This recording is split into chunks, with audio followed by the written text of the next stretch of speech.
വേദന സഹിച്ചു നിൻ ശരീരശക്തി പോയത് നിരാശയിൽ മുഴുകി നീ കിടക്കുമ്പോൾ യേശു ശക്തൻ മാറ്റുവാൻ അറിയുന്നവനായതാൽ വയ്ക്കുക നിൻ ഭാരമാവൻ പാദത്തിൽ.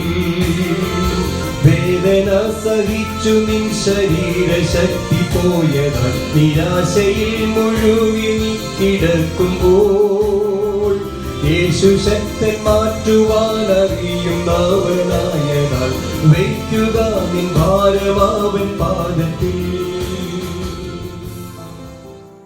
ദൈവനാമത്തിന് മഹത്വമുണ്ടാകട്ടെ.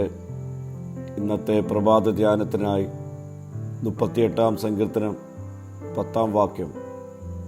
എൻ്റെ നെഞ്ചിടിക്കുന്നു, ഞാൻ വശം കെട്ടിരിക്കുന്നു, എൻ്റെ കണ്ണിൻ്റെ വെളിച്ചവും എനിക്കില്ലാതെയായി.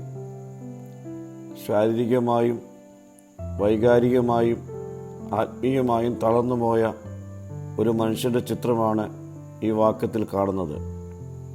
ദാവീദിൻ്റെ ഹൃദയമിടിക്കുന്നു, അവൻ്റെ ഊർജം നഷ്ടപ്പെട്ട് ചുറ്റുമുള്ള പ്രശ്നങ്ങളിൽ നിന്ന് മാത്രമല്ല അവനുള്ളിലെ പാപത്തിൽ നിന്നും അവൻ തളർന്നു പോകുന്നു. ശക്തരായ വിശ്വാസികൾ പോലും തകർച്ചയുടെ ഘട്ടങ്ങളിൽ എത്തപ്പെടാം. എന്നാൽ നമ്മുടെ ബലഹീനത അംഗീകരിക്കുന്നതാണ് ദൈവത്തിൻ്റെ ശക്തി കണ്ടെത്തുവാൻ ഉള്ള ആദ്യത്തെ പടി.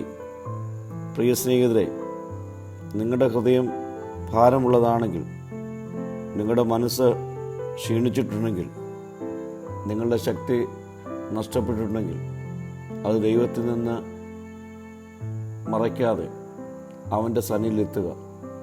കാരണം അവൻ സകലതും അറിയുന്നവനാണ്. അവൻ്റെ മുൻപിൽ ഒന്നും മറവില്ല.